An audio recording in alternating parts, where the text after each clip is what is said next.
Hi, I'm Jenny Brown and welcome to this week's MFB News. I hope you are keeping incredibly well and you've had a good week. In terms of what we got for you today, we're going to do a debrief on the autumn statement, give you some thoughts as to how we see that impacting property investors. We're then going to talk about what's been happening more broadly in the mortgage market in terms of buy-to-let interest rates.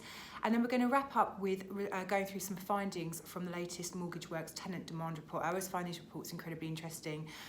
These are reports which essentially a survey rolled out to landlords. These guys then respond, explaining how they're feeling about things, what they're experiencing in the market. And because being a landlord can be quite an isolated job, because we're not sitting in an office full of lots of other landlords, actually it can be really interesting just to hear what your peers are up to and where their thoughts are. So we're going to go through that as well for you this week. Okay, autumn statement. So I have to be really honest, I was really quite, I say concerned, but quite anxious about what was going to come out of the autumn statement. There was a lot of kind of build up in terms of talking about how we're all going to have to pay more taxes, and I was thinking, good God, how bad is this going to be?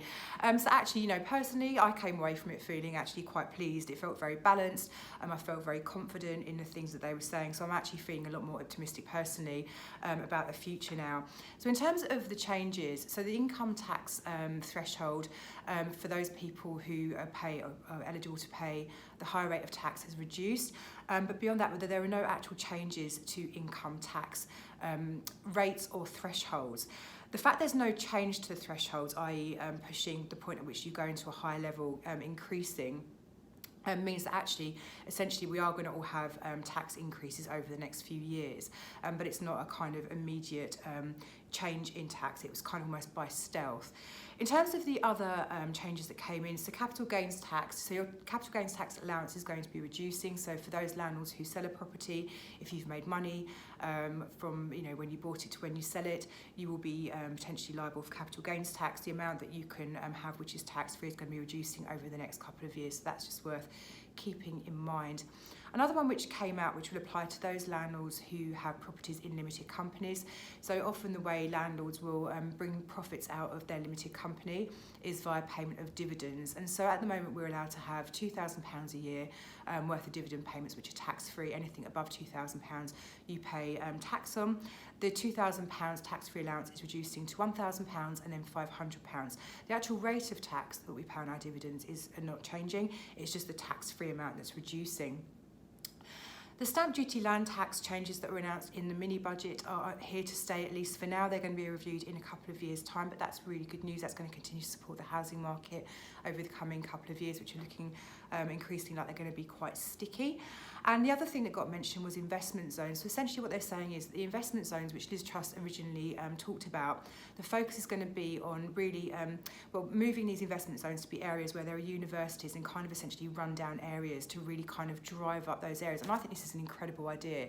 And actually got me thinking this does probably represent an opportunity for landlords. So if you can pick out those university towns, and we all know that if you buy buy-to-lets in a university town, particularly if you're going to run it as an HMO, then you're onto a bit of a winner anyway, and you find one of those areas which would sit within the investment zone kind of planning, then that should really help if you make an investment in the near future to really see an uplift on the value of your properties going forwards. So I think overall, and there's always going to be winners, there's always going to be losers from these things, but I think in the round, personally, I felt it was a really solid budget. And it seems that the markets are in agreement with me. What we didn't see in response to the autumn statement yesterday was a sudden reaction from the money markets. Things actually stayed very steady. So swap rates were at 3.7 something. They went up to 3.8. They're back down to 3.7 something overnight. So what we haven't seen is any sort of knee-jerk spike reaction where it essentially illustrating the money markets are unhappy. What we haven't also seen is things start to ease down. So I think there have been some people who are thinking, well, okay, after the autumn statement, we should start to see swap rates come down further.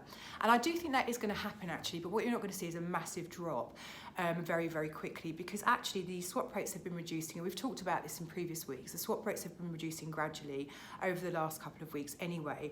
And that's because, as we know, in the run-up to the autumn statement, there's been various leaks in terms of various plans. So the markets have had a kind of view on what's going to be announced. I don't think there was any kind of great big surprises in there. So I think we will probably see swap rates ease down a little bit further. But what I don't think we're going to see is some massive drop in response to the autumn statement. And thankfully, what we're not going to see is a massive spike either in the style of the mini budget in September. So in terms of what that means for you if you're in the market for a mortgage, I think you're going to see fixed rates ebb down over the next couple of weeks now, as lenders get more or they're now feeling more confident about the direction of travel, that we're not in for any nasty surprises. What I don't think we're going to see is things kind of suddenly dip down massively, and we are expecting fixed rate pricing to bottom out probably in sort of early to mid-December. Now, in terms of what we've seen with the lenders over the last week, it has been quite a quiet week actually in terms of lender kind of changes. I think that's because, again, lots of people have been waiting just to see what happened in the autumn statement, just to make sure there was going to be no nasties, and we wouldn't have a repeat of what happened after the mini budget. So the lenders have been sitting quite quietly. There have been a couple of changes which have been, very positive. We've seen Virgin release some exclusive rates. Their pricing is now from 4.99. Virgin as a lender, they're a very vanilla lender, so individuals, no limited companies, no HMOs, no multi-units, but also they have some pieces of lending criteria which are quite nice, and no minimum income. They can do day one remortgages, they can accept things like ex-local authority flats, they can consider certain properties over commercial.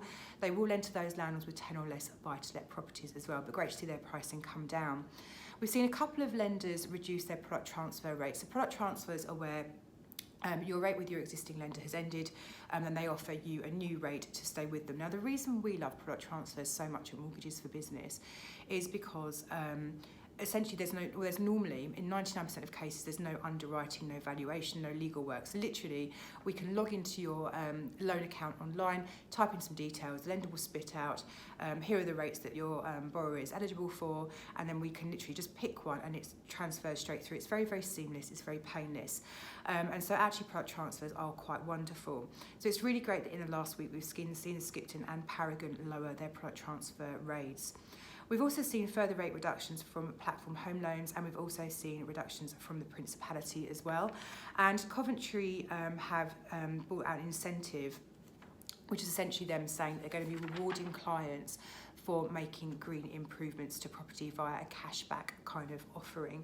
It's interesting, and it's a shame actually in terms of the green offering, because obviously we know, and this was really stressed in the autumn statement, that we need to continue to work on our green credentials in the UK. We know that the built economy has a massive contributing effect to the amount of carbon emissions that we have, so we know we need to keep working on this. And I think the mortgage market was really kind of gearing up to this. Then we had all the shenanigans that have gone on in the last couple of months, and that's really sort of taken lenders' eyes off the green agenda. But actually, we're now starting to see people come back into that space, which is obviously really, really wonderful news. So we'll keep you updated on that as it comes. So where are we in terms of pricing this week? So in terms of vanilla properties owned personally, your 2-year fixed rates are now from 4.39, 5 years from 4.89. Your lowest variable rate product is from 3.09, and your lowest variable product without any early repayment charges is from 3.54%. In the limited company space, 2-year fixed rates are from 4.99, 5 years from 5.44, discounted rates from 3.99, and that's the same if you want one with no early repayment charges. So essentially the lowest variable product also has no early repayment charges, so from 3.99% there. And actually, for those of you who have got that kind of really great memory, you will notice that actually compared to last week, there hasn't been any great changes in terms of the pricing. I do expect this to move on a little bit, ready in time for our video next week. Okay, now our friends at the Mortgage Works have been busy surveying landlords and finding out how you guys are feeling about things. So as I mentioned, I do think when you're a landlord, because you're not sat in an office full of lots of other landlords, it can be quite isolating. And I know there's lots of really great forums and landlord associations you can be a part of, but I think this data is always just really interesting to see how your peers are feeling. Now, there's 2 reports that have just been released. There's the tenant demand report and the gross rental income analysis report, and both of these are covering off Q3 in 2022. So arguably a little bit out of date now. There's been a lot going on in the most recent quarters since Q3 has ended, but nonetheless, really, really interesting information. So the first thing I want to talk to you about is the tenant demand report, which saw that 65% of landlords saw tenant demand increase significantly. 16% reported no change, 1% saw a slight decrease, and 19% of landlords were unsure. So what this means is that actually, in terms of those landlords seeing a increase in tenant demand, this number is now at an all-time high. It has never been this high previously. Now, in terms of the actual more regional scoring, essentially, the regions which have seen the strongest increase in tenant demand are the West Midlands, Wales and the East Midlands. Only Outer London and Yorkshire and the Humber did not report increases in this last quarter. So there you go. So tenant demand is remaining incredibly strong, and landlords have been really seeing this in most areas of the country. Now, moving on to the rental income analysis. So the first bit of data I wanted to share with you is that in quarter 3 2022, the average gross rental income achieved by landlords in the last 12 months has remained unchanged from quarter 2 at £64,000. But it's important to note this is up £7,000 from 1 year ago. So rents are holding firm and still remain over £7,000 higher than they were 12 months ago, so this time last year. The proportion of landlords who have increased their rents in the last year is 56%. And landlords who are intending to raise rents in the next 6 months is 43%. And this is also consistent with the levels recorded in quarter 2 2022. So essentially no changes there. Landlords have still been, in a sort of rolling basis, been increasing their rents, and proportionately are also planning on increasing them in the coming weeks and months.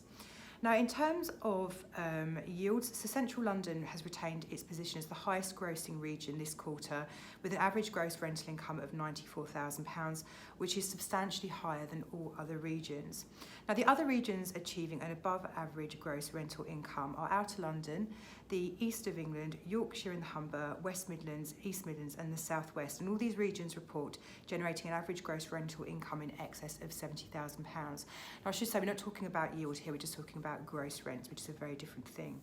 Now, 4 regions currently fall below the national average for achieved gross rental income, and that's most notably Wales at £49,000 and the North East at £51,000, with both regions seeing a decrease in the income generated versus quarter 2 by £4,000 and £10,000 respectively. So what do we take away from this? I think this really, well, from my perspective at least, and maybe your own kind of very micro experience would be very different to this, but my experience in terms of what we're seeing and hearing from our landlord clients is that actually, yes, you know what, there is a lot of kind of bruising stuff going on at the moment in terms of interest rates, legislative changes, but the one thing that is holding true and continues to do so is that actually tenant demand is really, really strong, and actually yields are increasing. So, as landlords, I think, while there's a lot of kind of not so great stuff going on, at least these numbers are staying strong and really helping to support our buy-to-let investments. And that's everything for me this week. Thank you so much for joining me. As always, if you have any questions, we would love to hear from you. 0345 345 6788, or have a look at our website. It's just really for me now to bid you have a wonderful weekend, and I will see you again same time next week. Take care until then.